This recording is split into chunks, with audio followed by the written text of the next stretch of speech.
Okay, thanks.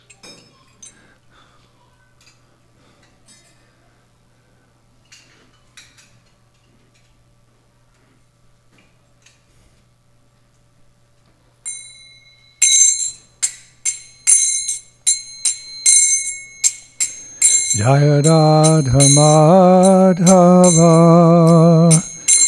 Kunja Bihari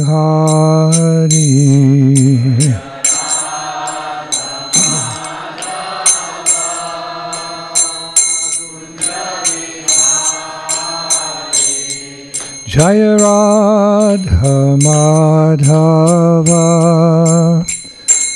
Kunja Bihari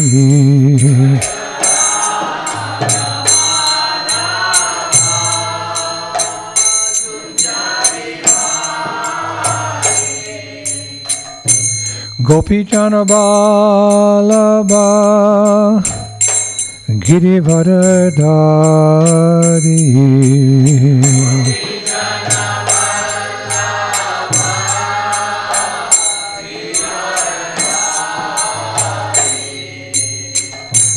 Gopi Jana Vallabha Girivardhari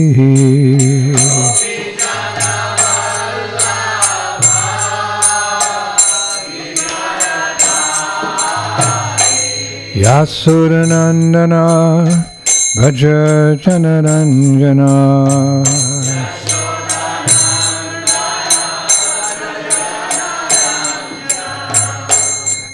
Yasuranandana Bhaja Janaranjana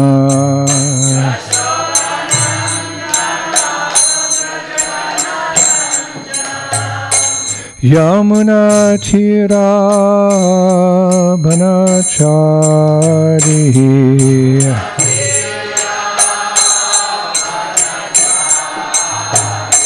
Yamuna Tira Banachari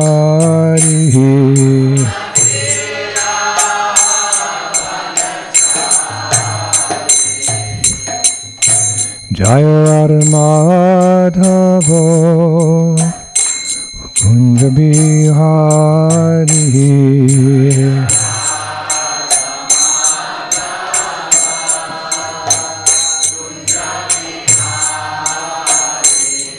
Jaya Radha Madhava Kunja Bihari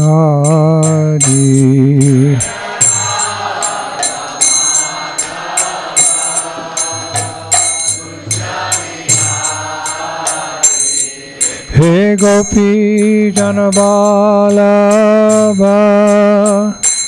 Girivardhari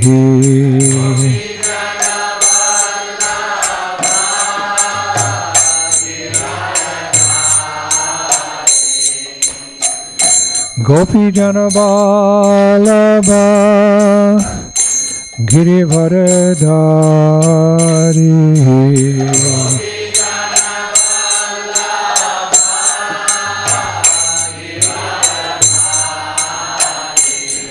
Yasuranandana Bhaja Janaranjana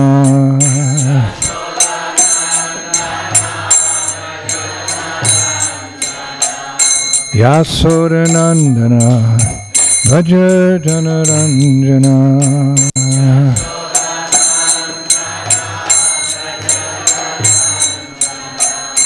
Yamuna Tira Banachari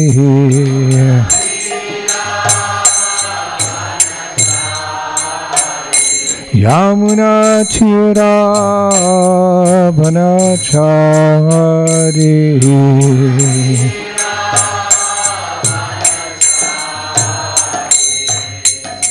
Jaya Radha Madhava Kunja Bihari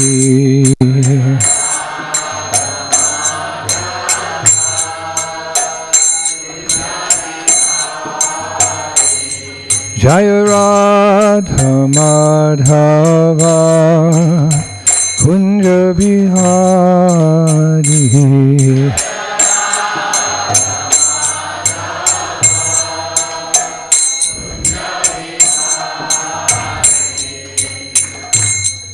Shri Krishna Chaitanya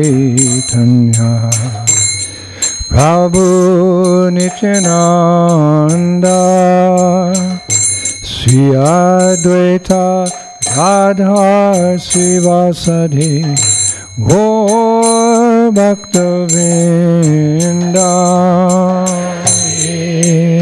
Krishna Chaitanya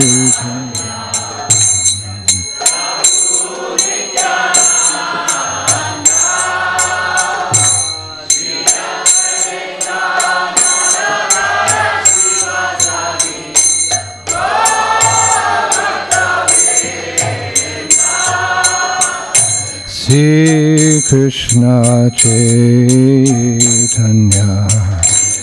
Prabhu Nityananda Sri Advaita Gadadhar Sivasadi Gaur Bhaktavinda Krishna Chaitanya Prabhu Nityananda Sri Advaita Gadadhar Sivasadi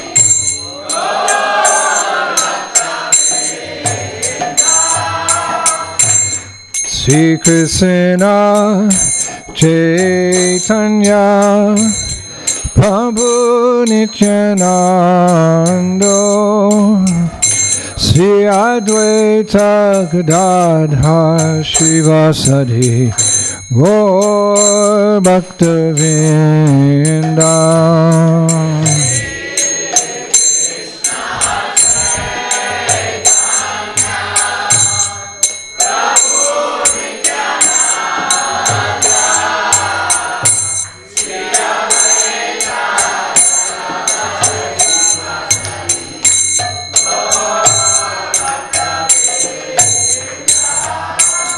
Hare Krishna, Hare Krishna, Krishna Krishna, Hare Hare, Hare Rama, Hare Rama, Rama Rama, Hare Hare.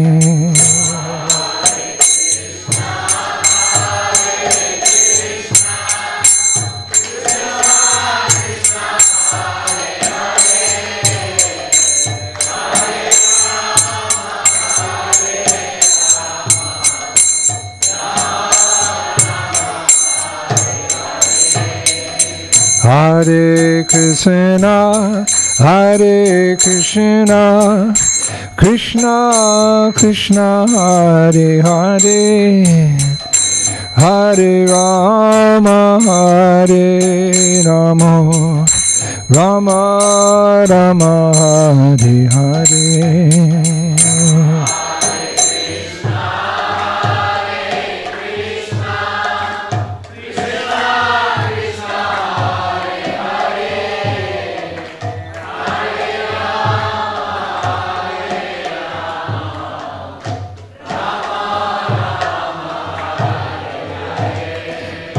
Hare Krishna, Hare Krishna, Krishna Krishna, Hare Hare, Hare Rama, Hare Rama, Rama Rama, Hare Hare. Whoa.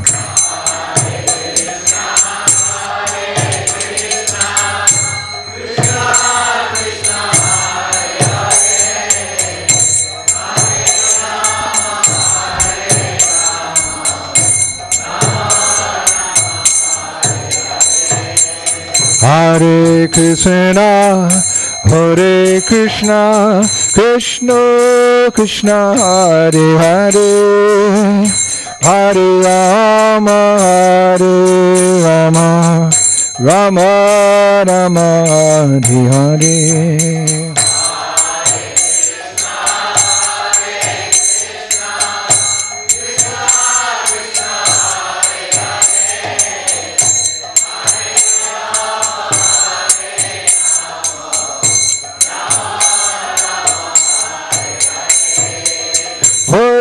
Krishna, Hare Krishna, Krishna Krishna, Hare Hare, Hare Rama, Hare Rama, Rama Rama, Hare Hare.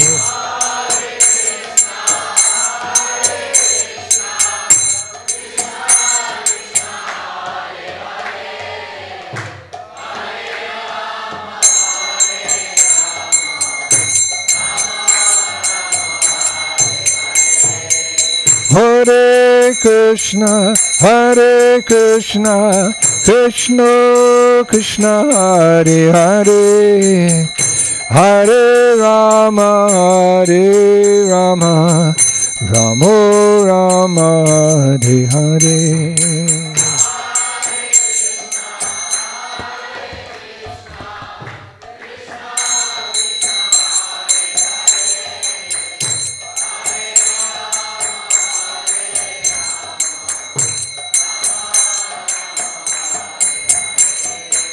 Hare Krishna, Hare Krishna, Krishna Krishna, Hare Hare, Hare Rama, Hare Rama, Rama Rama, Hare Hare.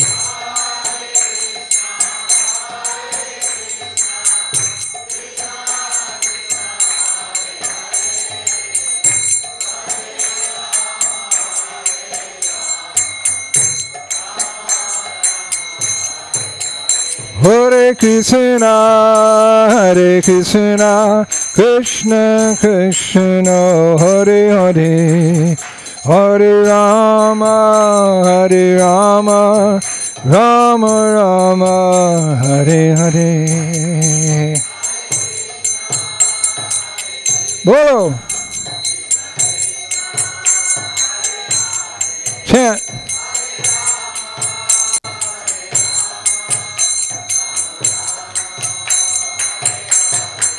Hare Krishna, Hare Krishna, Krishna Krishna, Hare Hare, Hare Rama, Hare Rama, Rama Rama, Hare Hare.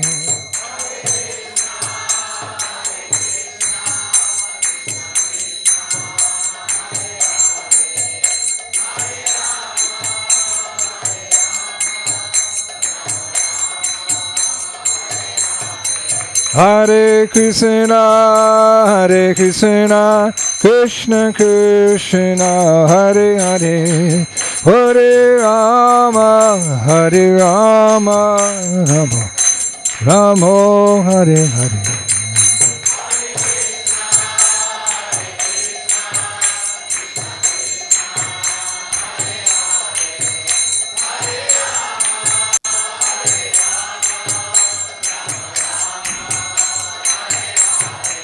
Hare Krishna, Hare Krishna, Krishna Krishna, Hare Hare, Hare Rama, Hare Rama, Rama Hare Hare.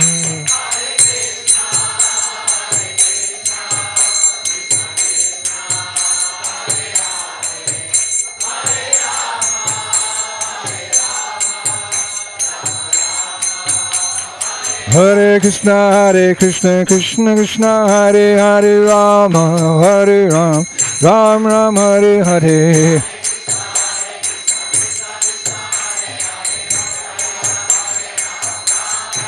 Hare Krishna, Krishna Krishna, Hare Hare, Hare Ram, Ram Ram, Hare Hare.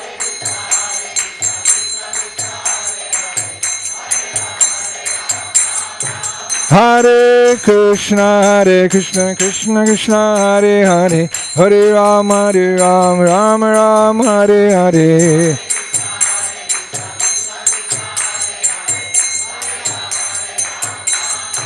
Hare Krishna, Krishna Krishna, Hare Hare, Hare Ram, Ram Ram, Hare Hare.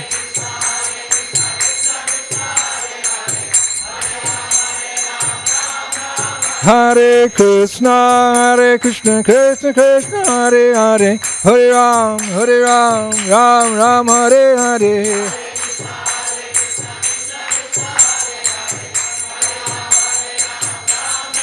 Hare Krishna, Krishna Krishna, Hare Hare, Hare Ram, Ram Ram, Hare Hare.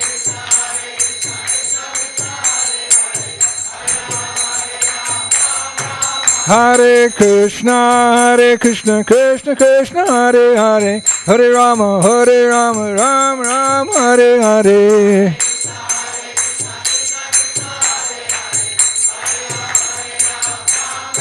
Hare Krishna, Krishna Krishna, Hare Hare, Hare Rama, Ram Ram, Hare Hare.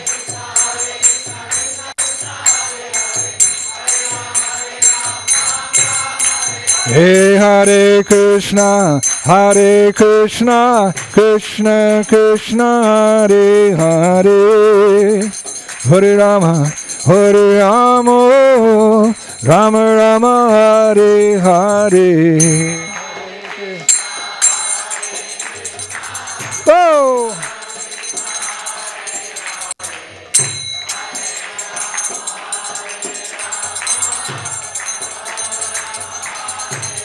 Hare Krishna, Krishna Krishna, Hare Hare, Hare Rama, Rama Rama, Hare Hare.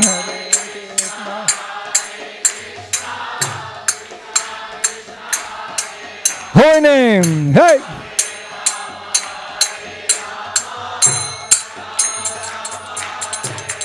Hey Hare Krishna, Krishna Krishna, Hare Hare, Hare Rama, Rama Rama, Hare Hare.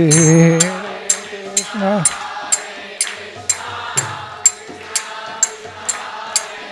Krishna.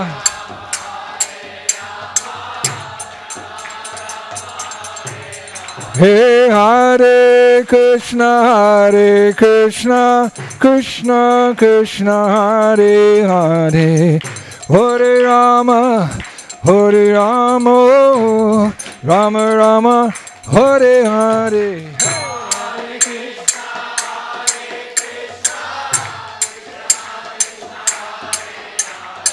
Haribo!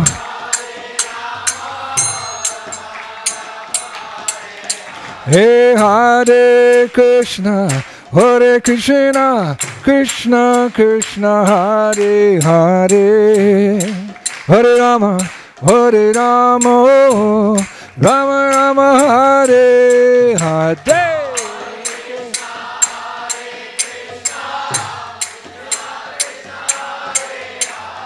Oh!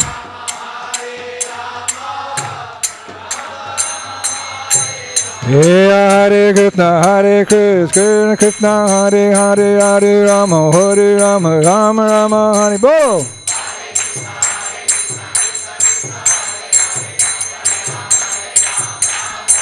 Hare Krishna, Krishna Krishna, Hare Hare, Hare Ram, Ram Ram, Hare Hare.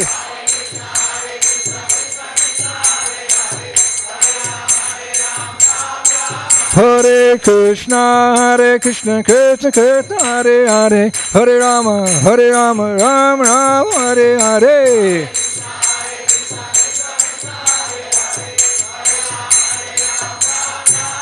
Hare Krishna, Krishna Krishna, Hare Hare, Hare Rama,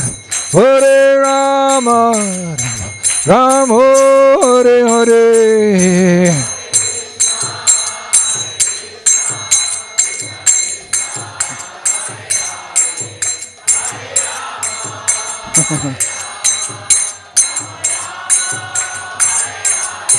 Hare Krishna, Krishna Krishna, Hare Hare, Hare Rama, Hare Rama, Rama Rama, Hare Hare.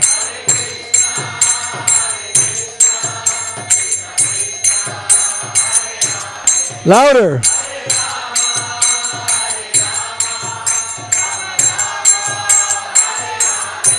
Hare Krishna, Krishna Krishna, Hare Hare, Hare Rama, Hare Rama, Rama Rama, Hare Hare.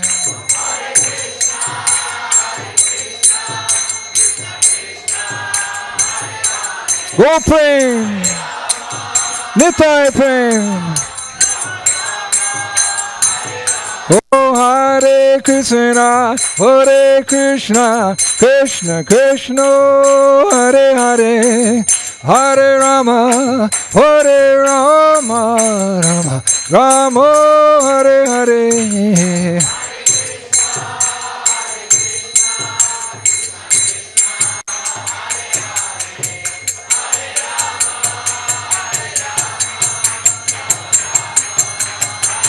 Jai Gaur Haribo, Haribo, Haribo, Gaur Haribo.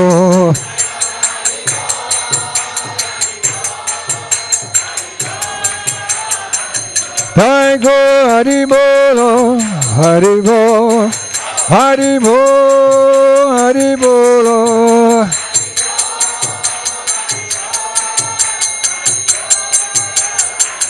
Jai Gaur Haribo, Haribo, Haribo, Gaur Haribo.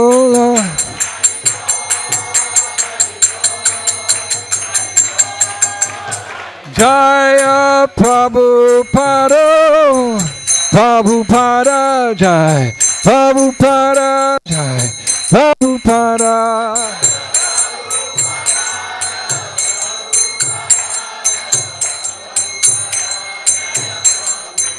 Jaya Prabhupada, oh Prabhupada, Prabhupada, Jaya Prabhupada.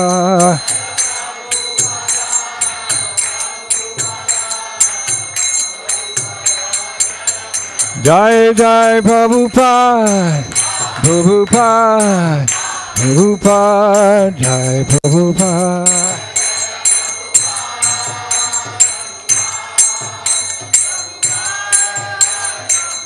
Jai Jai Prabhupada, Prabhupada, Prabhupada, Jai Prabhupada.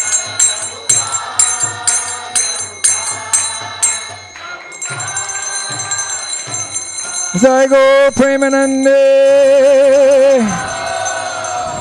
Sisi Gaurnitai Ki, Bhagavan Narsingadev Ki, Sisi Radhamadan Mohan Ki, Vrindavaneshwari Srimati Radharani Ki, Shri Prabhupada Ki, Go Bhaktivinda Ki, Go Premanande.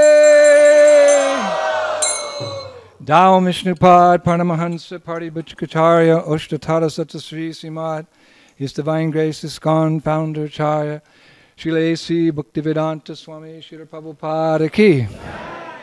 Dao Mishnupad Paramahansa Paribhachkacharya Oshtatara Satasri Srimad Bhakti Siddhanta Saraswati Thakur Maharaj Srila Prabhupada Ki. Ananta Koti Vaishnava Vrinda Ki. Namacharya Srila Haridas Thakur Ki. Prem Sakaho Shri Krishna Caitanya Prabhu Nityananda Shri Advaita Gadadhar Shivasari Go Bhaktarinda Ki. Shri Shri Radha Krishna Gopa Gopinath Shamakunda Radhakunda Giri Govardhana Ki. Shri Braja Bhumi Shri Vrindavan Dhama Ki. Navadvip Maya Pradama Ki. Ganga Jamuna Maya Ki. Maharani Ki. ISKCON Bibidi Founder Charya Srila Prabhupada Ki. Nitai Gaura Premanandi. All glory to the assembled devotees. All glory to the assembled devotees. All glory to the assembled devotees. All glories to Sri Guru and Sri Gauranga.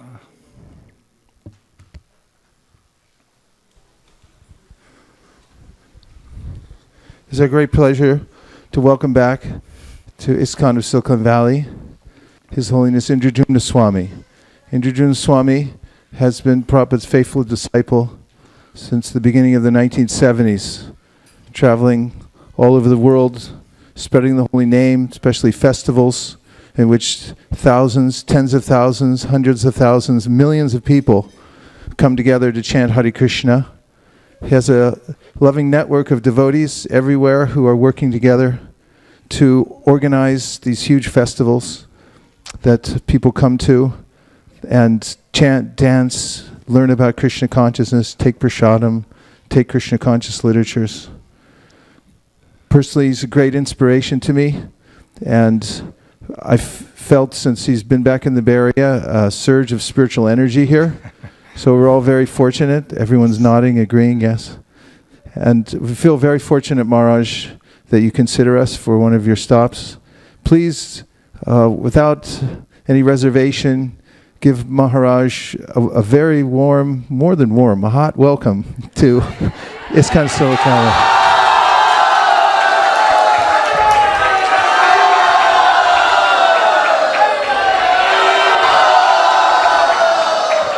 That was a nice try, but that wasn't hot. Let's try it one more time. 1, 2, 3.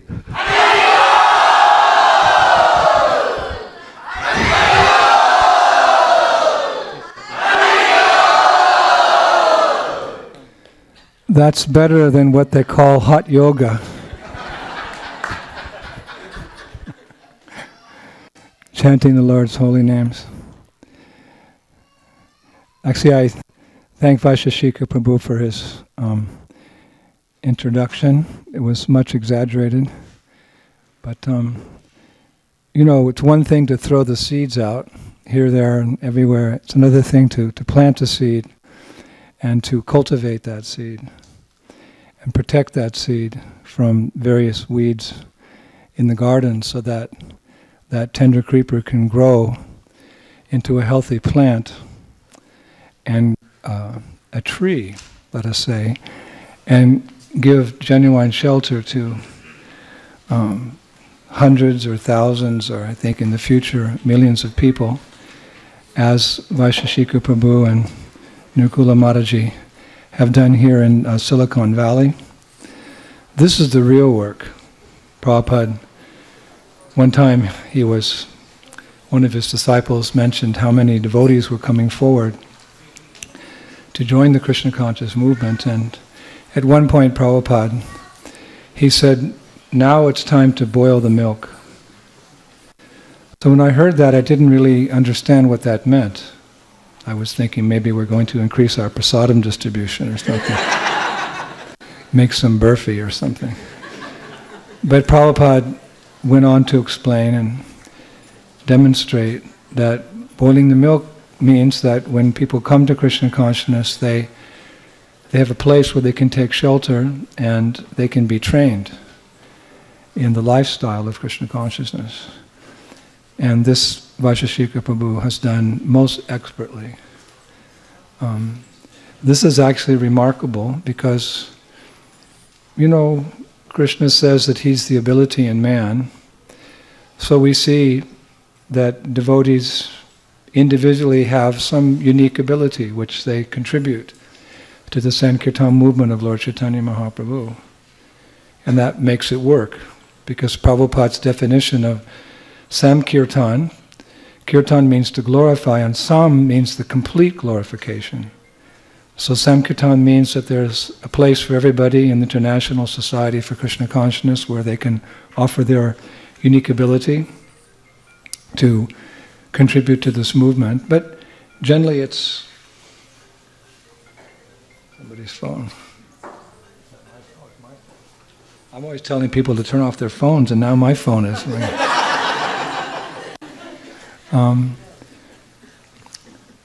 But I think the unique contribution of Vaisesika Prabhu is that he's a legend in his own time for book distribution.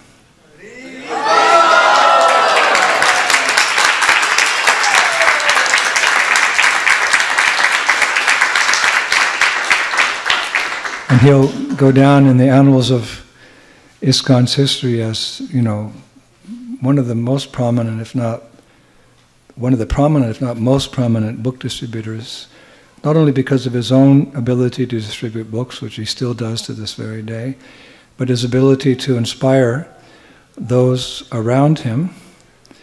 And now he's writing a book on the history of and the practice of and the glories of book distribution. So Prabhupada wanted this of his older disciples, to write books, because the book stays on even after we go and can give inspiration to future generations of Vaishnavas.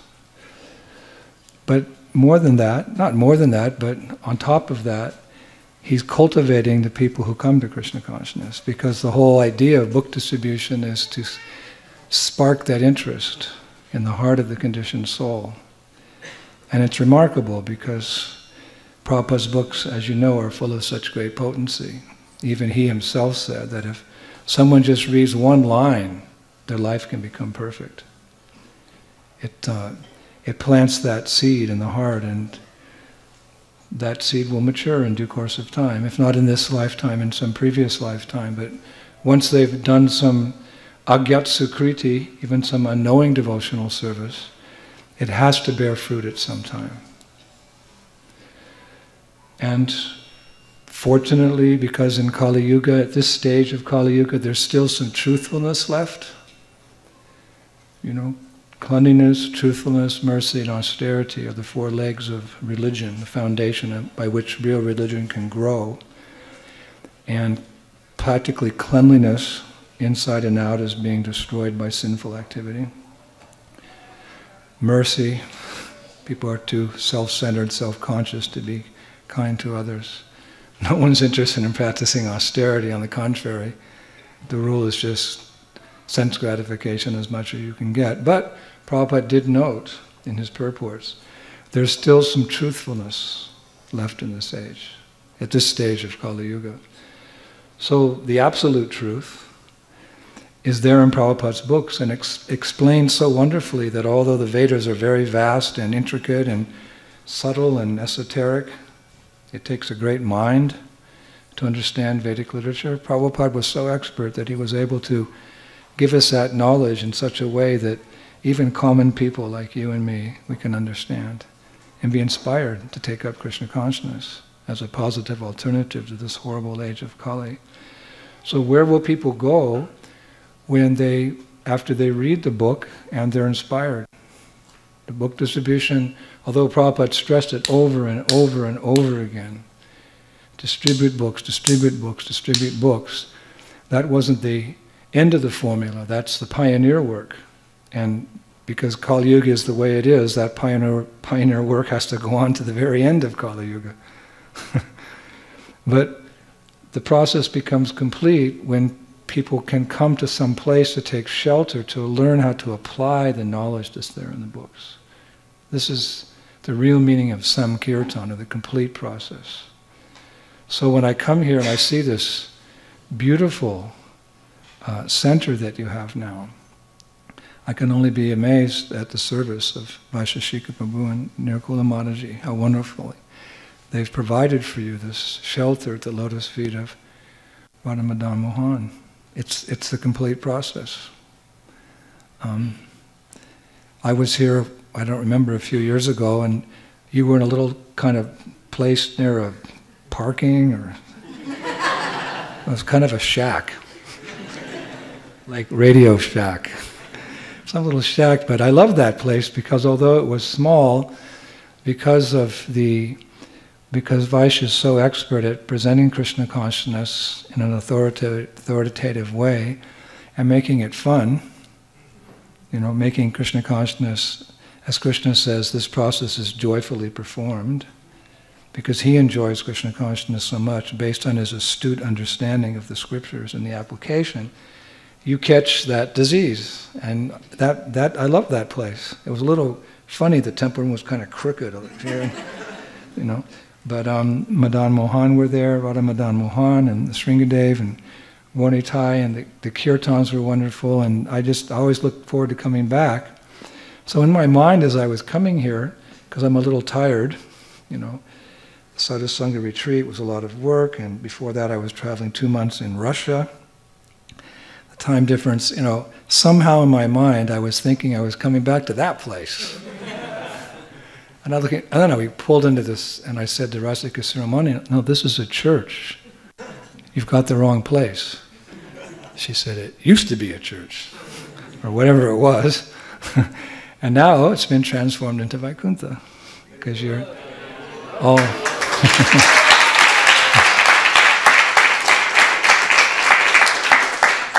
because you are working in the direction of a Vaikuntha man. Yes?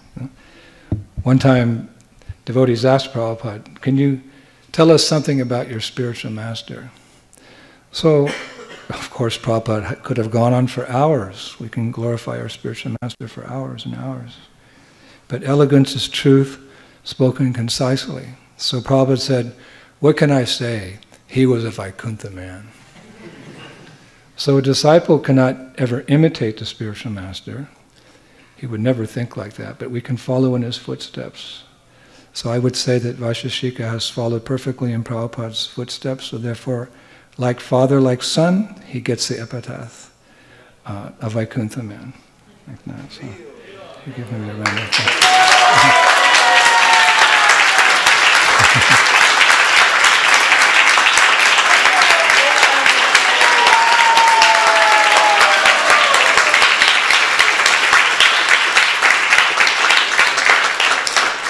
And behind every great man is a great woman. So you can, Nirkula Mataji can also.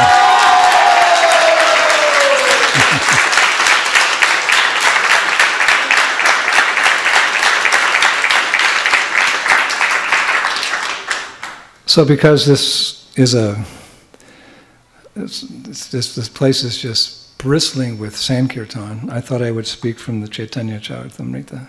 Although you have your beautiful Radha Madan Mohan, exquisitely gorgeous Radharani, we'll speak about Mahaprabhu, because really we cannot enter into the divine service of Radha and Krishna or understand their glories without the mercy of Lord Chaitanya.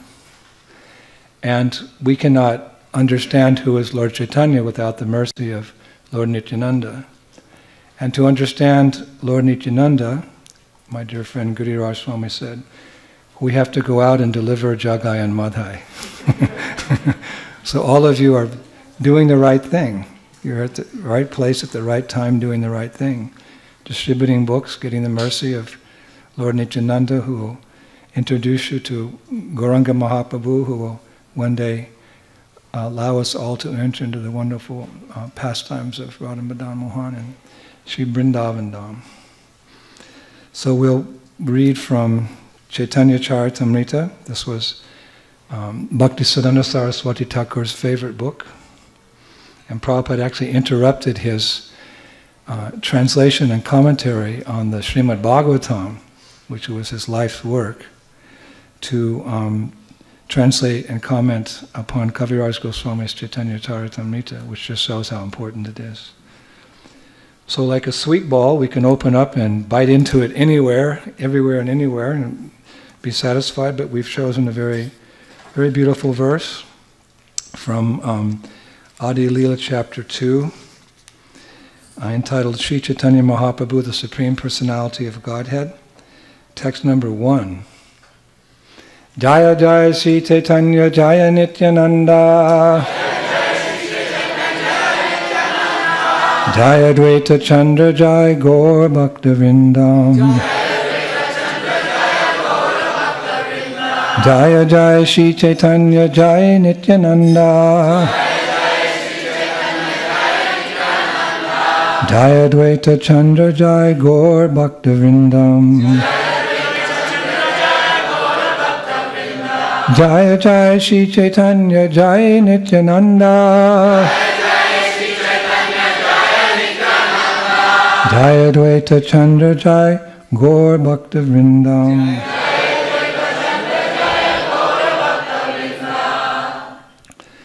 Sri Caitanya Prabhum Bande Balo Balopi Yad Anugrahat Taren Nana Mata Graha Vyaptam Shudhanta Sagaram Shri Caitanya Prabhu Bande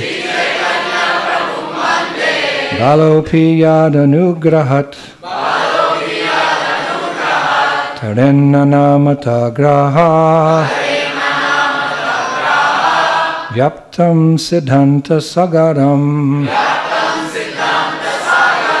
Shri Caitanya Prabhu Bande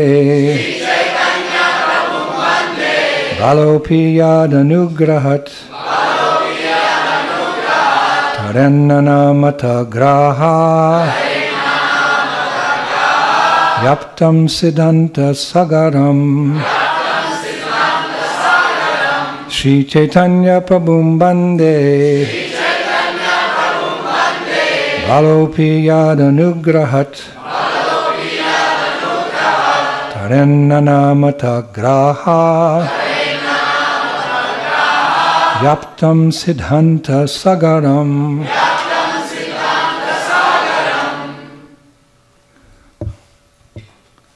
Gentlemen. Shri Caitanya Prabhu Bande. Shri Caitanya Prabhu Bande. Balopi Yad Anugrahat. Balopi Yad Anugrahat. Tarenana Mata Graha. Tarenana Mata Graha. Yaptam Siddhanta Sagaram. Yaptam Siddhanta Sagaram. Shri Caitanya Prabhu Bande. Shri Caitanya Prabhu Bande. Balopi Yad Anugraha. Balopi Yad Anugrahat. Tarenana Mata Graha. Tarenana Mata Graha. Yaptam Siddhanta Sagaram. Yaptam Siddhanta Sagaram. Shri Caitanya Prabhu Bande. Shri Caitanya Prabhu Bande Balopi Yad Anugraha. Balopi Yad Anugrahat Tarenana Mata Graha. Tarenana Mata Graha. Yaptam Siddhanta Sagaram. Yaptam Siddhanta Sagaram. Matajis. Shri Caitanya Prabhu Bande Shri Caitanya Prabhu Bande. Balopi Yad Anugrahat Balopi Yad Anugrahat. Tarenana Mata Graha Tarenana Mata Graha. Yaptam Siddhanta Sagaram Yaptam Siddhanta Sagaram. Shri Caitanya Prabhu. Shri Caitanya Prabhu. To Lord Caitanya Mahaprabhu. Lord Caitanya Mahaprabhu. Bande. I offer my obeisances. Bala. An ignorant child. Api. Even. Yat. Of whom? Anugrahat. By the mercy. Taret. May cross over. Nana. Various. Mata. Of theories. Graha. The crocodiles. Vyaptam. Filled with. Shudhanta. Of conclusions. Sagaram. The ocean. Translation: I offer my obeisances to Sri Caitanya Mahaprabhu, by whose mercy even an ignorant child can swim across the ocean of conclusive truth, which is full of the crocodiles of various theories. Purport by Srila Prabhupada. By the mercy of the Supreme Personality of Godhead, Sri Caitanya Mahaprabhu, even an inexperienced boy with no educational culture can be saved from the ocean of nescience, which is full of various types of philosophical doctrines that are like dangerous aquatic animals. The philosophy of the Buddha, the argumentative presentations of the Jnanis, the yoga systems of Patanjali and Gautama, and the systems of philosophers like Kanada, Kapila, Dattatreya, are dangerous creatures in the ocean of material existence, ocean of nescience.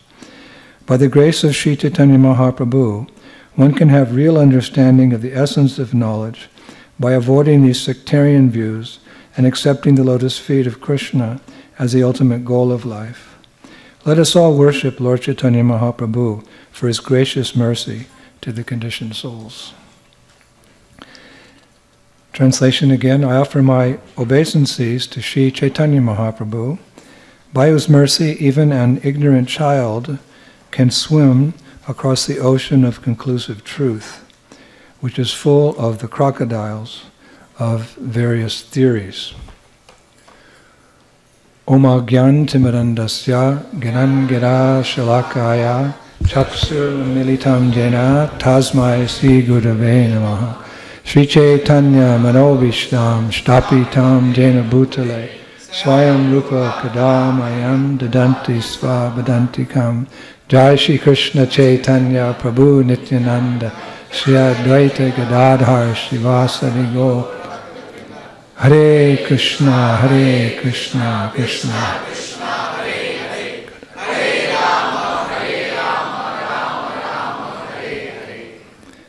Just one short note before we begin. One time we were with Srila Prabhupada and the kirtan was going, raging downstairs. And they were singing the Panchatattva mantra before singing the Hare Krishna mantra as Prabhupada instructed. And Prabhupada looked up and he said, they say Gadadhar, I say Gadadhar. Anyway, you can. You say Gadadhar, and I say Gadadhar. Because that's what Prabhupada said. Anyway, it's just Hare Krishna. So this verse of this glorious Chaitanya Charitamrita mentions some of the glories of Sri Caitanya Mahaprabhu. Much can be said, much has been said, much can be said, and as this age progresses, much more will be said about this very special incarnation. But first and foremost, for the people to understand, is that Caitanya Mahaprabhu is the Yuga avatar. That establishes his supremacy, by which enables people to hear him with faith. In each age, the Lord appears out of his kindness to propagate religious principles. It's stated in the Bhagavatam, Dhammantu sakshat bhagavat pranitam. But for the Lord, no one else can establish dharma or religion. Even Brahma. Of course, our Brahma, he's special. He's a pure devotee of the Lord, and Krishna personally enlightened him with Krishna consciousness, and therefore he is the first guru in our disciplic succession. Actually, Krishna is the Adi Guru, but Brahma received knowledge from Shri Krishna. But it's not always that Brahma's a pure devotee, or even that Brahma's a devotee. There are, I won't say unlimited universes, but it's impossible for us to calculate how many actual universes there are within this material creation. And in each universe there's a Brahma who administers. He creates, and under the direction of the Lord, he creates the universe and he administrates it. It's the chief of the demigods, Brahmaji. We have a relatively tiny universe, so therefore he only needs 4 heads. But there's bigger universes, and Brahma has 8 heads. And there's even bigger, he has 16. And then there's 32, and then there's 64, and I can't double 64 in my brain, so I'll stop there. We're conditioned, we can't understand how many universes there are, but in every universe there's a Brahma. And in a purport in the Bhagavatam, Prabhupada says that when the jiva falls into the nescience of material existence, because he has not committed any sin, of course, the cardinal sin is bahirmukha, to turn our face on the Lord, from the Lord, and to want to leave that position as servant and try to be master. So we come to the material world, but because there's no history of sinful activity, we take the most pious birth in a universe. It's also stated that that person, that individual who's the most pious, he takes birth as Brahma in a particular universe. So either way, if you're very pious, you take birth as Brahma, or when you fall from grace, then your first birth is as Brahma. And from there, it's, you slide downwards. So in that sense, even Brahma it's within the realm of relativity. It's a fallen condition. Now again, our Brahma is very special. He's a pure devotee, as you know by reciting Brahma Samhita, which Mahaprabhu himself found and gave to the Vaishnava community along with Krishna Karnamrita. So don't think of our Brahma in a bad way. He's the head of our sampradaya. But even the position of Brahma is a fallen condition from grace, from the spiritual world. So in that regard, everyone from Brahma down to the insignificant ant, Prabhupada used to say, is a conditioned soul. Their hands are tied, so to speak. And Prabhupada said, if your hands are tied, you can't untie somebody else's hands. Of course, if you see in the movies, sometimes they do it. That's just the movies. That's not in reality. If your hands are tied, let's say, modern terminology, if your hands are handcuffed, you can't unhandcuff somebody else. Somebody has to come along and do it. So, in that way, only Krishna can appear within this material world and deliver Dharma, which is the process for liberation, culminating in devotional service to the Lord, which allows us to attain our original position in the spiritual world as Krishna's servants. So that's an important part of an important shloka of the Bhagavatam. Dharmantu sakshat bhagavat panitam. No one can, sometimes people, they're good speakers, they're charismatic, they look cool, they got long black, in India you see, sometimes they get followers who call them Bhagavan. But Dharmantu sakshat bhagavat panitam. Immediately that person is rejected. Only Lord can come, and how do we know if he's come or not? It's all scheduled. That's the term Prabhupada uses. He calls one chapter of the Bhagavatam scheduled incarnations. They're very timely. And for practical purposes, these incarnations, a particular incarnation, a prominent incarnation, comes in every age. Just as the year goes through different seasons, and we dress accordingly, so the creation is divided into 4 ages, and people are at different levels of spiritual consciousness. So the Lord comes and He provides an appropriate process for self-realization, because irregardless of the age, the purpose of life remains the same. It doesn't change. Atato Brahma Jignasya. Now that you've arrived at the human form of life, either if you're born into Satya, Treta, or Dvapara, or God forbid, you're the burnt remnants of the previous ages, you're born into Kali Yuga, hello. The purpose of life is still the same. Although we have so many handicaps and the odds are against us, it's practically impossible, still the goal is the same, irregardless. So to remind us, saints are coming, rishis, yogis, but to re-establish Dharma, the actual process, only Krishna can do that. Dharmantu sakshat bhagavat panitam. So He comes.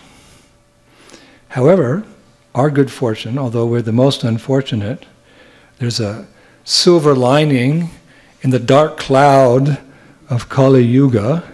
You sometimes hear that phrase. There's a silver lining in the dark clouds. So the silver lining in the dark cloud of Kali Yuga is that the incarnation that comes in this age, he's the most special. Of course, Krishna is special in every regard, but for his pastimes, this age in which the Lord appears, this is his most special incarnation. And we get a hint of that from a verse by, as you know very well, because you're all Shlokawalas, because you live under the tutelage of a Shlokawala. So that the verse which came from the mouth of Rupa Goswami upon first seeing the divine form of Gauranga, who had the jyoti, or the effulgence of Radha. He had the bhav and he had the jyoti, the form. They say the face is an index of the mind. So the jyoti, or the form, the effulgence of Caitanya Mahaprabhu was indicative of his heart, of his mood, in coming to try to understand Radharani's love for Krishna. So when he saw that, from the lotus mouth of Sri Rupa Goswami came that powerful verse, Namo Mahabhadanaya Krishna Prem Padaya Te Krishnaya Krishna Chaitanya Amne Gaur.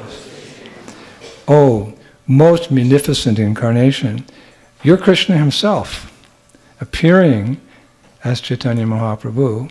You have assumed the golden color of Srimati Radharani, and you are, significantly, widely distributing love of Krishna. We offer our respectful obeisances to you. So there's a clue here to the special nature of Caitanya Mahaprabhu, that he is specifically widely distributing love of God. And why is this considered very special? Well, all the other incarnations of the Lord, and they're as numerous as the waves of the ocean.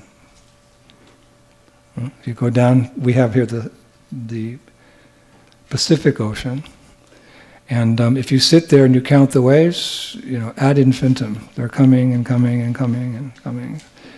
So similarly, the incarnations of the Lord are unlimited, although there's 10 primary incarnations. They're unlimited, but they have a common characteristic, that when the incarnations come, they basically do three things. Their mission entails three particular activities, which is there in that famous, most often quoted verse from the Bhagavad Gita, Paritranaya sadhunam vinashaya kaduskritam dharma samstapana sambhavam. These incarnations, they rescue the devotees. Prabhupada translates the pious, but by pious he actually means the sadhus, who are the most pious. Not that piety in itself can attract the attention of the Lord, it's kind of a stepping stone. But by pious he meant the sadhus. The Lord comes to deliver sadhus. He kills demons. It's a nasty business, but they get mukti. Some of them, they get bhakti, like Putana. Putana was one of the worst. She was a rakshashi. Rakshasas eat other people. They're cannibals. And she was a type of rakshashi. She ate little children. And it's not a fairy tale, Prabhu. It's not, Prabhupada said, mythology. She actually ate them and digested them. Putana. She was a rakshashi. But she gave her breast milk as a mother would give her breast milk to the child. And Krishna took it like that. He was a baby and this big breast is coming. It's all this sucking the milk. So he took it like that. Something like Caitanya Mahaprabhu. He doesn't accept our offenses, he only accepts our service. This is Gauranga. So as a result, Putana, she got more than liberation. She achieves the position of a nurse in Goloka, not even Vaikuntha, with all due respect, but Goloka. It's called wet nurse. It means that when Mother Yashoda is busy with some service and Krishna needs some milk, Putana, in her liberated stage, gives her breast milk, mixed with her tears of prema, to baby Krishna. What could be more amazing than this? Actually, this singular pastime is what made Shukadeva Goswami into a Vaishnava. Shukadeva Goswami, the Leela is that he was a realized monist. He was an impersonalist. Prabhupada states it very clearly in the Bhagavatam. And that's why he didn't come out of the womb. Because for the Brahmandis, those who see everything as one, inside and outside it's all one. Why come out? So he's 16 or 17 years in the womb of his mother, ladies. And he came out, but because he was such an advanced transcendentalist, he saw no reason in staying in household life, so he ran to the forest, much to the grief of his father in particular and mother. So Srila Vyasadeva, the father of Shukadeva Goswami, he thought how to bring his son back home. And Vyasadeva himself is the author of the Vedas and the most illustrious Bhagavatam. And of the Bhagavatam, the 10th canto of the Srimad Bhagavatam, which delineates the Lord's loving pastimes. So he was thinking how to make this monas into a bhakta. So we often see that monas become devotees, but you rarely or if ever hear a devotee become a monist, an impersonalist. I've never heard of it. But there's so many examples of these impersonalists who become devotees. And why? Because Krishna consciousness is infinitely more attractive and more full of more pleasure than even realizing Brahman. So what he did is he sent some sadhus into the forest and he said, recite verses from the 10th canto of Srimad Bhagavatam. And these attractive pastimes will surely bring my son back into the association of devotees. Because devotional service, that means to do devotional service in the association. Prabhupada said the absolute truth means the Lord, his devotees, and the process of devotional service. That's why this place is like Vaikuntha. Because there's the Lord, his devotees, and you're performing devotional service. So these sadhus, they went into the forest and they found Shukadeva Goswami and they began reciting so many verses from 10th canto. Nothing was happening. So one sadhu, very realized sadhu, very Krishna conscious, pure devotee, he recited this pastime of Putana being delivered. This is all described by Jiva Goswami and Tattva Sandarbha. So he glorified, he took one verse where that's mentioned in the 10th canto, the deliverance of Putana, and how she achieved this exaltation. And when Shukadeva Goswami heard that one pastime, with this witch, this Rakshashi, who ate and digested little kids, not only became purified of all karmic reaction, and her material desires were thrown to a distant place, but prema to the degree that she qualified herself to go to Goloka and render such intimate service to the Lord. When Shukadeva Goswami heard that, his hair stood on end. Tears flowed from his eyes like torrents of rain. He fell down on the ground unconscious and couldn't control his speaking. And when he woke up, he went straight back to the association of his father, Srila Vyasadeva. So the Lord is very kind, that this is his purpose. He delivers the devotees and he also kills the demons.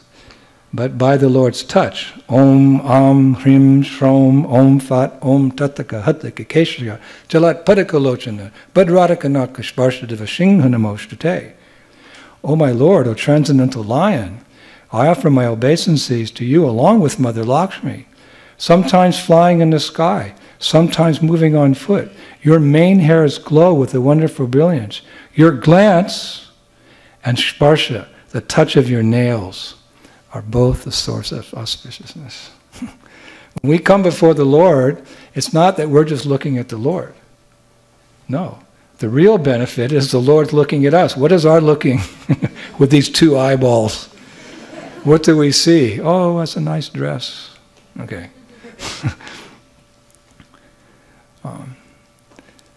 What does the pure devotee see when he comes before the Lord? He sees the Lord's pastimes, actually. But the real benefit is that the Lord is also seeing us.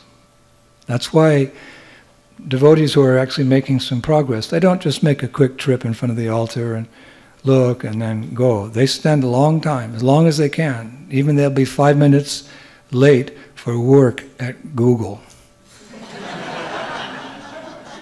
And the boss will say, "Why are you late?" "God was looking into my heart." Okay, that's That's a good excuse. But just as powerful is the sparsha, the nails of the Lord. That Hiranyakashipu, he learned firsthand. But I don't recommend you become like Hiranyakashipu to get the purification and possibly the prema. It's better to come and look at the Lord and let the Lord look at you.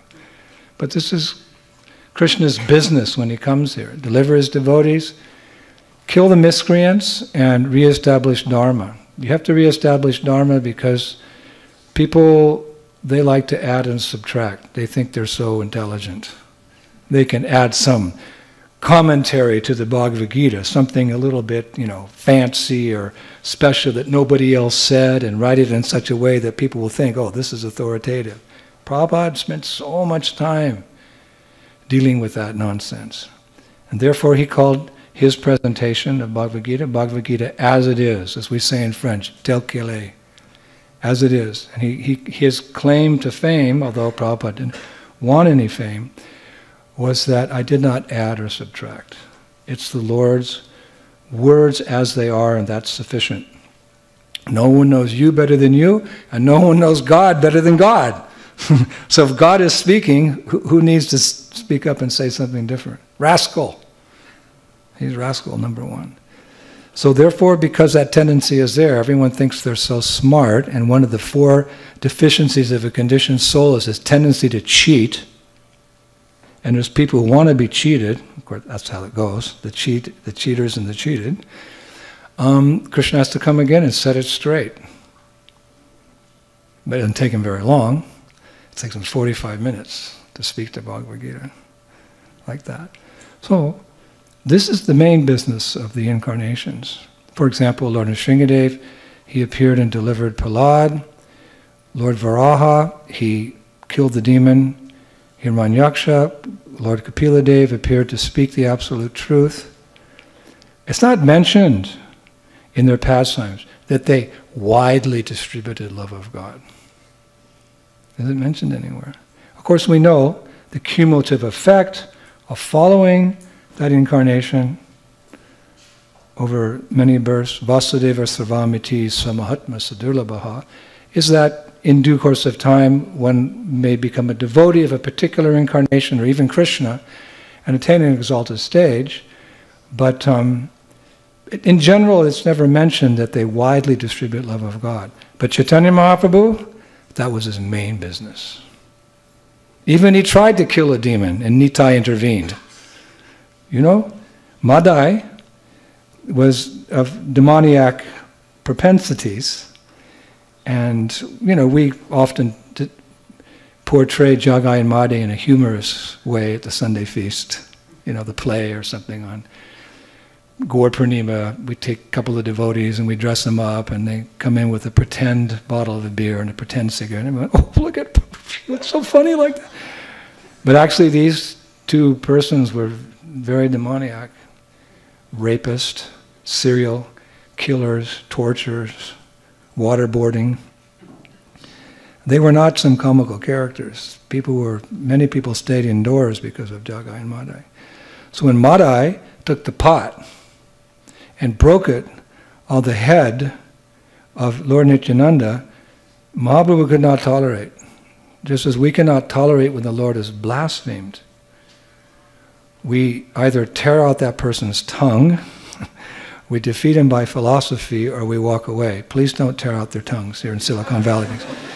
Our movement wouldn't last very long. And the power of the word is very potent. So learn the philosophy and defeat people. Prabhupada said, why is no one challenging these rascals?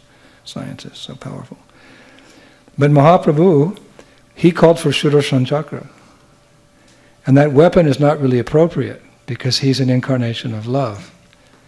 But out of so much affection for his devotee, he was ready to break the rules, just like Krishna was ready to break the rules when Bhishma was going to kill Arjuna. Declare it boldly, Arjuna, my devotee never perishes. So out of affection, Mahaprabhu, he called the Sudarsan. The Sudarsan Chakra came. The Sudarsan Chakra is actually an expansion of Lord Balaram. Balaram expands himself as the Dham, as the seat, as the Chamara, as so many paraphernalia, and he expands as the Sudarshan chakra. So Nitai said, no, this is not your mood, not in this age. Because if you kill him, you have to kill everybody. Because everybody to a greater or lesser degree is like Jagai and Madai. So that's not this is a mood of compassion. You widely distribute, you conquer by love. You can control people by hate or by love. Like the communists, people feared them.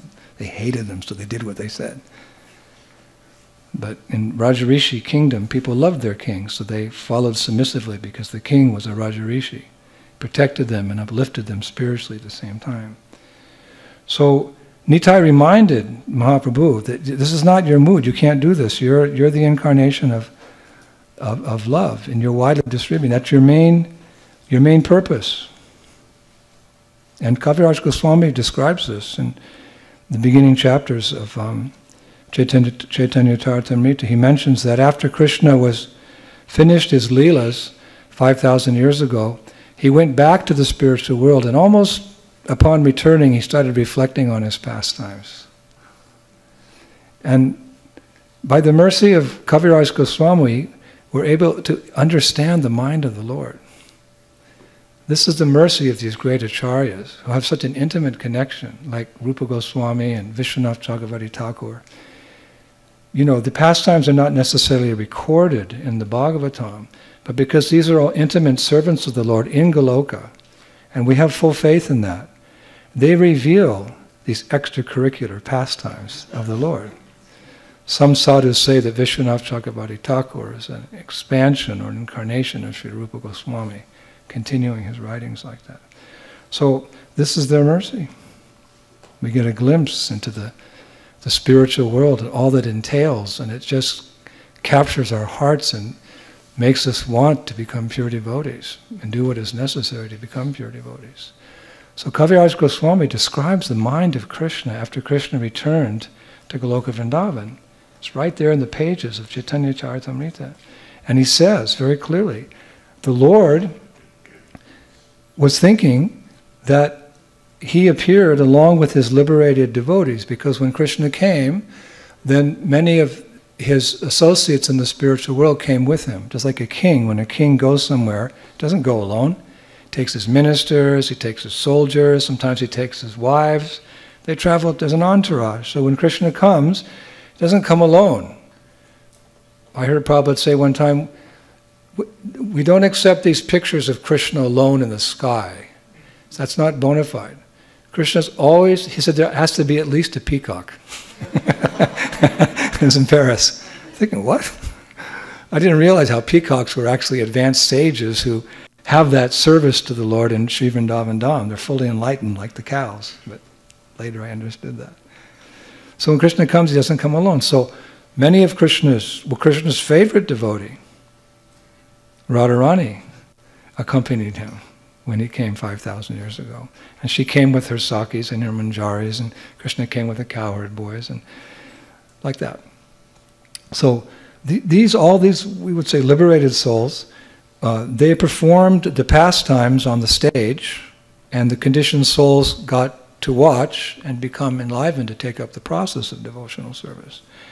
But Krishna was lamenting that he didn't engage the conditioned souls in the process of, or he didn't allow them to taste this love of God that all these actors, quote unquote, on the stage were experiencing. So Kaviraj Goswami says, the Lord thought to himself, I'll come again, I'll introduce the Sankirtan movement of the chanting of the holy names.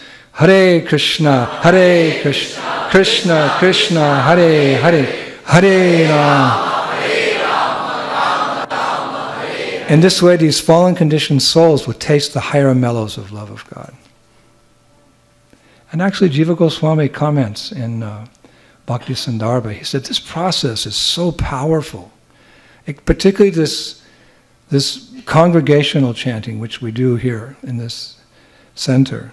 He said, it's so powerful, he said, that sometimes even a neophyte devotee, it happens sometimes, he says, even a neophyte devotee whose heart still harbors some attachments to this world, there's still some lust, anger, which comes from frustration of not being able to enjoy sense gratification, or there's some greed to acquire more material things, thinking falsely they'll make me happy.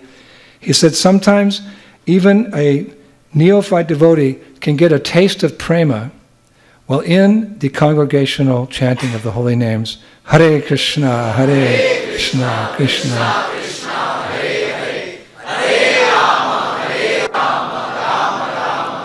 And certainly that process culminates. It cleanses the heart of all the dust accumulated for years together, and it uproots those material desires and brings that love of God to a mature platform of pure devotion. That will happen, all by the mercy of the holy name. So Krishna was thinking, let me come again, but this time, let's get off the stage and get down and mix with the people. Have my liberated souls come again. And many of those gopis became males. Many of the gopis, they became male personalities. This is quite unusual. When they came before, they came in their own pristine beauty. They came in male forms as the brahmachari assistants and sannyasi assistants of Caitanya Mahaprabhu. And they assisted him in distributing this love of God, by which the whole world was drowned in that ocean. Actually, it's described how potent it was. Prabhupada actually says, or he repeats, that when Caitanya Mahaprabhu appeared on this planet and began the Sankirtan movement, the whole universe was delivered. Where were you and me? We must have been in some other universe. Brahmanda Brahmati Konya Bhagavan Jeev Guru Krishna Prasad Bhai Bhakti Lad Beach. We've been wandering from universe to universe, oh my gosh, from species of life to species of life, from body to body since time immemorial. So we missed the boat, so to speak. But that, historically, that's what Shastra says, that those who were here, they were liberated. So this is Mahaprabhu's unique contribution. This is his main business, is distributing the Harinam Sankirtan by which people achieve prema. That's why he's special. It's interesting what kind of love he distributed. He distributed the love of the residents of Goloka. How do we know that? Because Narottam said so. Right? If you're an authority in ISKCON, you can say, Prabhupada said, and everyone will accept your statement if you can show that Prabhupada said it. That's all that's necessary. Prabhupada said. So Narottam says, Golok Prem Dan Harinam Sankirtan. Where has this chanting of Hare Krishna come from? It's interesting. You know, we have our intelligence, we want to satisfy our intelligence, so an inquisitive devotee, like, where did it come from? Like, where did it originate from, this chanting? Naturally inquisitive, especially people who work in Silicon Valley. Indian people. I never asked the question. I was born here, yeah, so I was born in Palo Alto, so I can ask the question. Where did this chanting come from? So Narottam, again, gives us a peek into some of the details of Krishna consciousness. Golok Prem Dan Harinam Sankirtan. This chanting of Hare Krishna has come directly from Goloka, and it's meant to take us to Goloka. And that's understood. Tradition says that those who are part of Lord Chaitanya's Sankirtan movement, the followers of Lord Chaitanya, generally the followers of Lord Chaitanya are aspiring for Goloka Vrindavan, for Madhurya Ras, but that's a whole other subject. We offer our respects to the Vaikuntha and the followers of Lord Narayan, but actually we understand from our acharyas that, and the mission of Caitanya Mahaprabhu, our goal is more than Vaikuntha and service to Lord Narayan. Of course, if we could achieve that, that would be very nice. But actually Krishna has certain transcendental characteristics that even, with all due respect, Lord Narayan doesn't have. He has 4. Krishna, in comparison to Lord Narayan, he's the performer of wonderful childhood pastimes. And that we celebrate during which month? Kartik. Na na na na na na na na na na. I forget the words, oh my gosh. This is called a senior moment. Namamishwaram Satchit Anandarupam La la la la. So he's a performer of wonderful childhood pastimes, which really melt the heart. He's always surrounded by devotees who are endowed with Krishna prema. He can attract all the living entities in the universe with his vamsi, with his flute. And his beauty cannot be, no one can compare it to, rivaled, Prabhupada says. His beauty cannot be rivaled. So this is Prabhupada says sometimes, our Krishna. And this is the Krishna that Caitanya Mahaprabhu revealed, actually. He revealed Vrindavan Krishna. And he revealed the mood of the loving mood of the residents of Vrindavan. This was his unique contribution. There was a hint of that in the personality of Madhavinda Puri. Madhavinda Puri appeared before Caitanya Mahaprabhu, and he spoke about this Vrindavan pastimes and Krishna and gopis, but this is widely distributed by Caitanya Mahaprabhu. Before that in India, most people were followers were Vishnu taught, were following Lord Narayan. You go to South India today, the big dark, the black deities of Trivikaram and various deities in the temples in South India. Mahaprabhu introduced the beautiful conjugal pastimes of Radha and Krishna. It wasn't so prominent, although we do hear that because spiritual life is so potent, sometimes in previous ages there were personalities who also were attracted to the loving mellows of Krishna's pastimes. For example, during the appearance of Lord Ramachandra, there were some sages who, it is said, by many, many, many lifetimes of penance and austerities, they were attracted to Lord Ramachandra in a conjugal way. Now, this didn't work in Treta Yuga. Lord Ram was glorified and Sita is glorified because of their chastity towards each other. Ram had one wife and Sita had one husband, and she made that very clear to Ravana. I have my husband and I'm not going to. So he appeared as the perfect king, you could say, Lord Ramachandra. And the mood of worshipping Ram is the dasya mood. It's the dasya ras. And the perfect example of that is Hanumanji. When Hanuman, after all was said and done, Hanuman had, burned down Lanka and came back and told Ram where Sita was and went back and fought with the Rakshasas and this, that, and, just showed himself as this #1 hero. Then it came time, they're all back in Ayodhya, and Ram was glorifying all the monkeys and bears, and then he said, but there's one monkey who just captured my heart by his seva, by his devotion. And Hanuman was hiding in the back, because this is the characteristic of a devotee. Doesn't want to be glorified, he wants to glorify the Lord. But as the devotee wants to glorify the Lord with the same intensity, the Lord wants to glorify his devotee, because love is a two-way street, it's reciprocal. So this is competition between the Lord and his devotee to glorify each other. So Hanuman is hiding in the back, and Ram went like this, and there's Hanuman.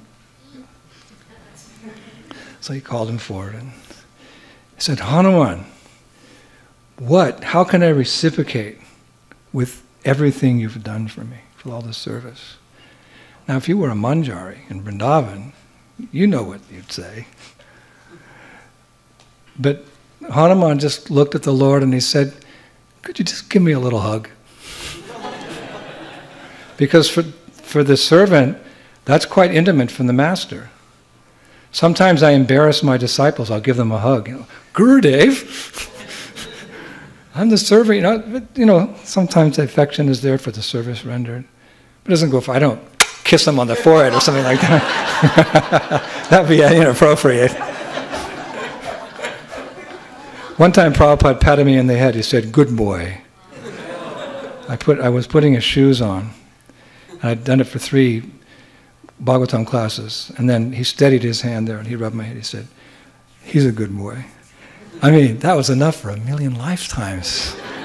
Didn't want anything more. And then Then another time he slapped me on the back, right here. Still feel it. I thought if I ever got a tattoo, I'd tattoo Prabhupada's hand on the back.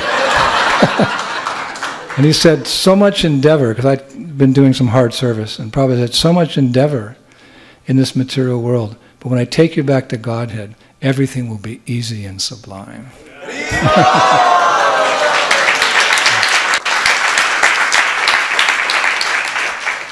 And whatever Prabhupada instructions he gave to his disciples are actually meant for all his followers, because everyone is special who serves the lotus feet of Prabhupada. So the servant, I mean, that was enough.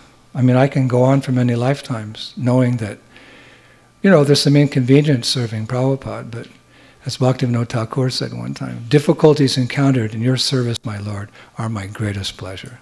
Because that's how you prove your loyalty. It's how you prove your love, by solving the problem to relieve the headache of your master. So, as we say in Russian, нет проблем, Prabhu. Нет проблем, no problem. So Hanuman, all Hanuman really wanted was just like an embrace like that. So that's how far the relationship goes, the physical contact goes. But these rishis, skinny from fasting and performing austerities. You see that picture in the Bhagavad Gita, that yogi? Long nails, long toenails. Can't do those asanas so easily anymore with your long toenails, your hairs. And this is the state. And they had their rasa. Everyone has a rasa. It's not that you choose. Their rasa was the conjugal rasa with the absolute truth. So they approached Ram and they said, we want to marry you. But of course, the Lord doesn't see the body, he sees the soul. So he said, just wait. How long? You're going to have to wait a long time till, Dupura Yuga, which is a few millions and millions of years. And then when I appear as Krishna, you can appear as gopis. Like that. So they had to wait millions and millions of years to get that same love that Caitanya Mahaprabhu is distributing to the Jagai Madhais. What is this? What could be more amazing than that? And therefore Rupa Goswami said, Namo Mahabharanaya Krishna Prem Padayate Krishnaya Krishna Chaitanyana Namne Gaurtase Namo. This is Caitanya Mahaprabhu. So technically, because we're born into the Kali Yuga, and we're part of this Brahma, Madhva, Gaudiya, Vaishnav, Sampradaya, technically we're Gaur Bhaktas, if you really think about it. We're devotees of Caitanya Mahaprabhu, because by Caitanya Mahaprabhu we can understand who is Radha. And he can reveal, because Sri Krishna Chaitanya Radha Krishna Nayanga. He's the combined form of Radha and Krishna. So we're servants of Lord Chaitanya. And all he's asking us to do is chant, Hare Krishna, Hare Krishna, Krishna Krishna, Hare Hare. Hare Rama, Rama Hare Hare. Kali Kali Nam Rup Krishna Avatar. That's another incarnation. It's quite esoteric. Kaviraj Goswami says, the sound of Krishna's name, Kali Kali Nam Rup Krishna, that is the incarnation in Kali Yuga. By chanting that name, the whole world will be delivered. So that, Caitanya Mahaprabhu, that's a simple instruction. It's not difficult. It's not difficult. And it's available to everyone. Just think that previously it was, even in this age, this process was really only available in India. And even then it was, before Caitanya Mahaprabhu's time, if you wanted to achieve, Mahaprabhu came like 4,500 years into the Kali Yuga. Before that, you had to be a Brahmin to really be accepted that you would advance, in spiritual life. Because Brahmanas are very dear to the Lord, they're very pure. Namo Brahmanya Devaya, Go Brahmanya Hitaya Cha, Jagaditaya Krishnaya, Go Vindaya Namo. And such personalities are the object of Krishna's love. But Krishna doesn't reserve his love just for the brahmanas, actually. Because, as he says in the Bhagavad Gita, he's the seed-giving father of all living entities. So everyone is a child of God. And as you know, a father is particularly inclined towards their children. And that child may leave home and forget the father, but the father never forgets the child. Am I correct, parents? It's the greatest fear of the parents that the children will leave and forget them. But the parents will never forget the children. I ran away from home when I was 14. Probably shouldn't say that because I have disciples here, what I was like before. But anyway, I ran away from home, and as I was going out, I had an argument with my father. I said, I'm out of here. I'm never coming back. He said, right. And I got to the door, and I realized I didn't have any money. So I said, can you just give me $100?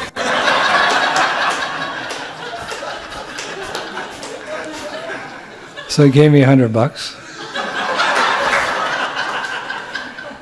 And I went down to the drugstore. In those days we had, milkshakes and things like that at the drugstores and candies. And, I spent like $75 there. And then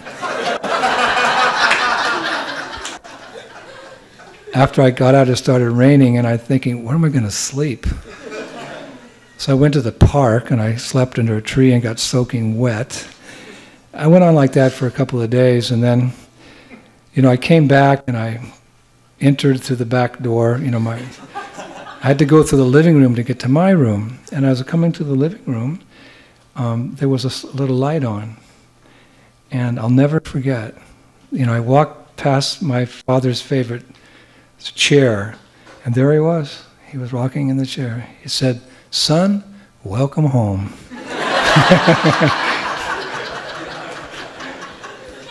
He said, "I was thinking of you every moment." And I said, "Dad, I wasn't thinking of you, but I'm really glad to be home, and I'll never run away from home again." So Krishna's like that. That, out of love, he never forgets us, although we may forget him. And he's always thinking of ways to get us back. Actually, it's stated that he comes once in the day of Brahma. So if you think of cosmic time, that means he's coming every day. And if somebody comes to your house every day and knocks on your door with the same message, come back home, that means that person really has your interest at heart. So that's Krishna. He's so kind. And in this age, he's made it so easy. He's made it so easy. He's brought his weapons, but not his Sudarsan, not his conch, not his wheel. No. What are his weapons? What are his astras? Krishna Varnam Twisha Krishnam Shangapangasha Parshadam Yagnai Sankatan Payar Yajuntahi Shumerasha. It talks about the astras. What are the astras? One of his astras, Prabhupada said, I heard him say in London, Mahaprabhu's secret weapon is prasadam. And it's true. And why? Because some people can't chant. What's the famous quote Prabhupada said? Chant, chant, chant. Can't. But I don't think I've ever seen anyone refuse a big, juicy gulab jamun. One time, I remember, we were in Paris, and Prabhupada came, and, we were in his room, and he looked around, and he was expecting to be many guests. He said, I came to preach to intelligent people. Where are they? We're like looking around at each other.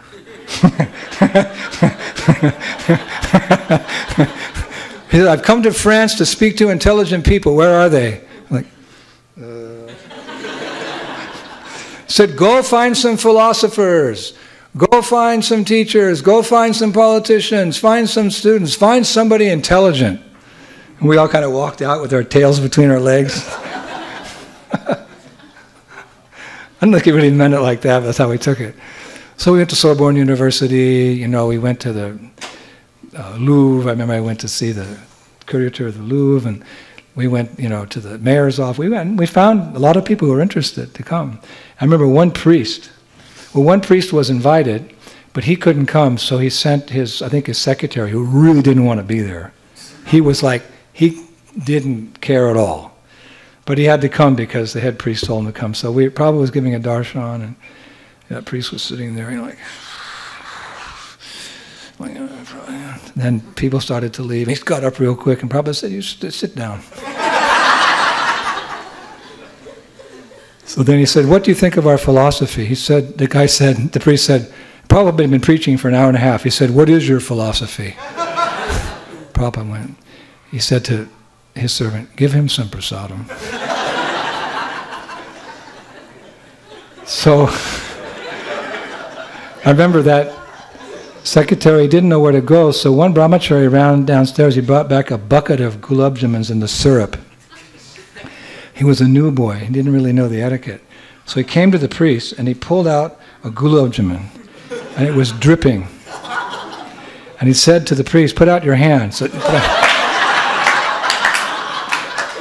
and he put in his hand, I remember it was all dripping into his robes. And he was in shock. So then, and Prabhupada was like, he couldn't believe it was happening so fast.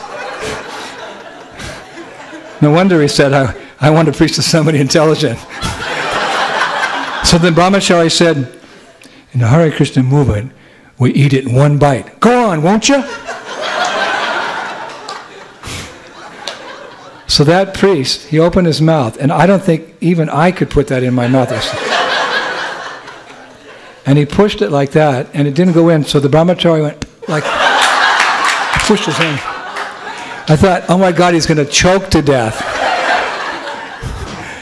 And somehow, you could see it. It was like open, and you could see the gulab. Yeah. He couldn't close his mouth. It was so big. So the brahmachari went, and Prabhupada's watching this whole thing. So that's what the priest did. And as soon as he did that, all this liquid spat out of his, and he had a beard. I remember thinking, God, there's so much liquid, it's dripping from his beard. And then he couldn't eat it all, so little pieces were coming out like this. It was like, I don't know, maybe he only ate a quarter of it, and it was like everywhere. So then he stood up, he said, "Merci beaucoup." And he does a little fun, and he left. So Prabhupada was very pleased. He said, so he would not hear the philosophy, but Mahaprabhu gave him prasadam. I'm not recommending this, but and actually, it's interesting because this astra of Caitanya Mahaprabhu is very appropriate, because that's how you can tame a wild animal. I know when I was young, we lived on the edge of a forested area over near Oakland in a place called Orinda. And Orinda at that time was a new housing project. And we lived on the border of a little kind of a forest. So in those days there was deers and raccoons, and there was some squirrels and all kinds of animals to come. And I used to go out there and then they'd all run away. So one time I asked my dad, I said, "I want to play with them." So he said, "Then you feed them."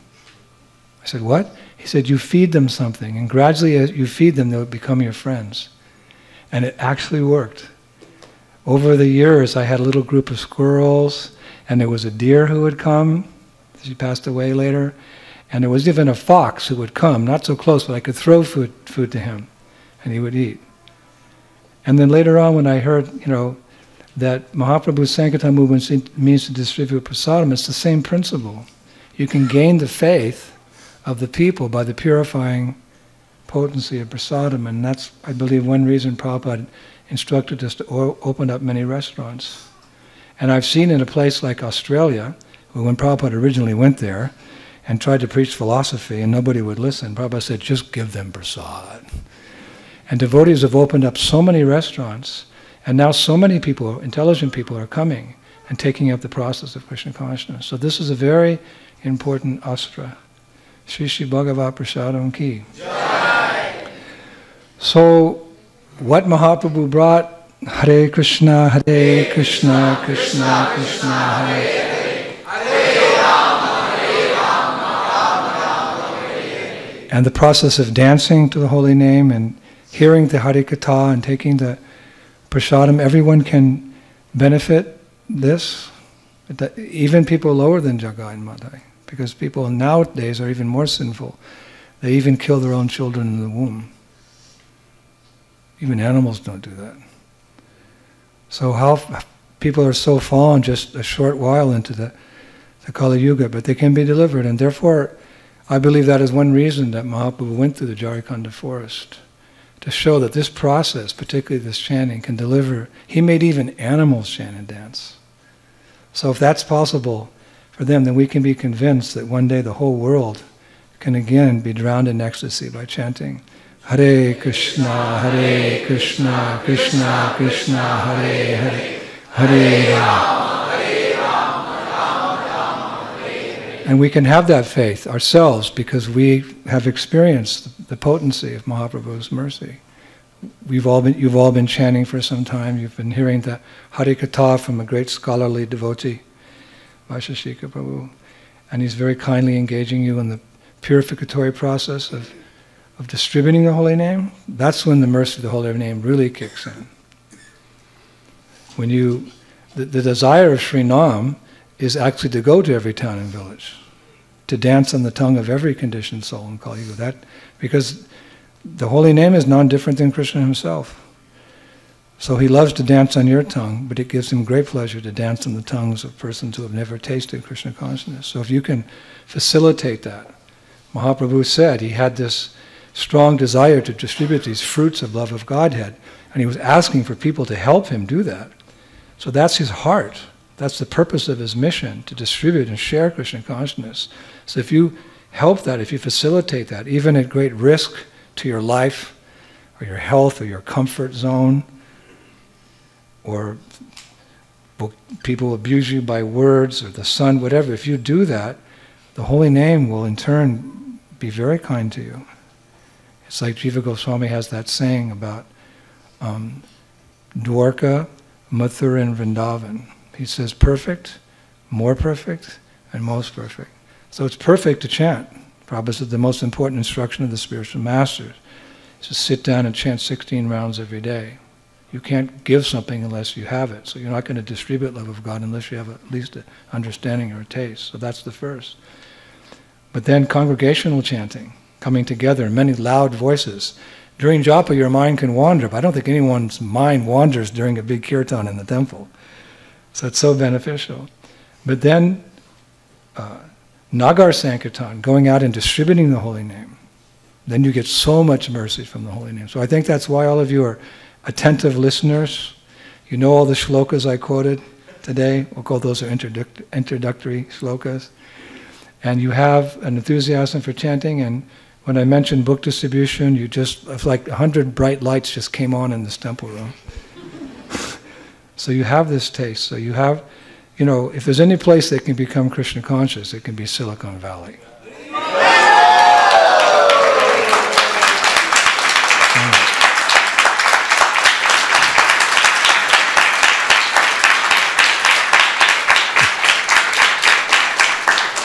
One time Prabhupada said, any program's only as good as the man who's heading it up.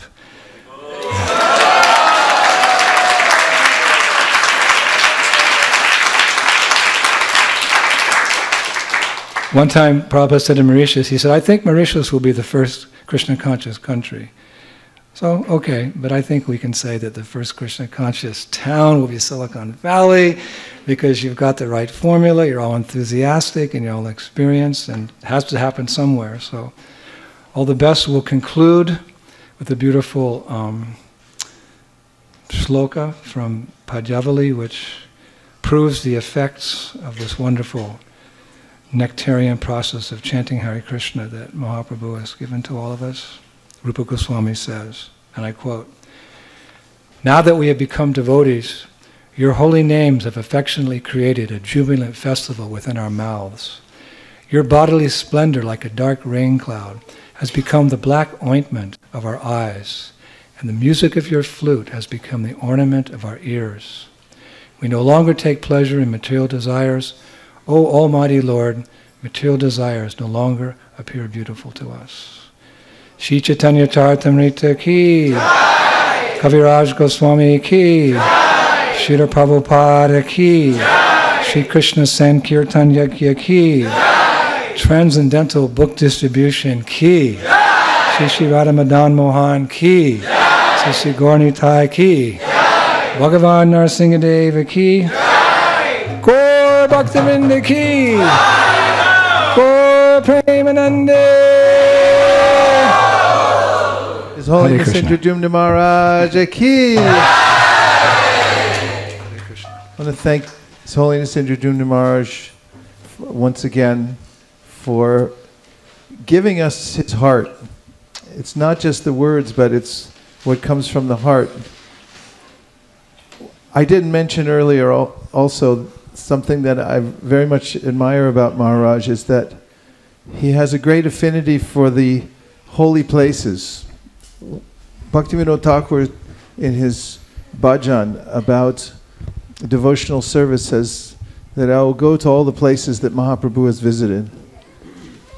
And recently when someone was telling me about a picture they had seen where some devotees were looking at the Sri Chaitanya Charitamrita, I think it was near Akula, and said it's the original copy of the Sri Chaitanya Charitamrita. And she said, some devotees are there, but you have to guess who's there. She said, and to give me more of a clue, she said, you know who it has to be. I said, oh, it's His Holiness Indradyumna Maharaj. She's there. Because he has a way of going everywhere in the world to be in contact with these very special places. And you bring that with you in your heart, Maharaj, and we really feel it here. How when you speak these words, they have such special potency for us. So thank you from the bottom of our hearts for visiting us here at ISKCON Silicon Valley, and we'll be praying for your success everywhere you go, and also waiting for you to come back. Thank you. Hare Krishna.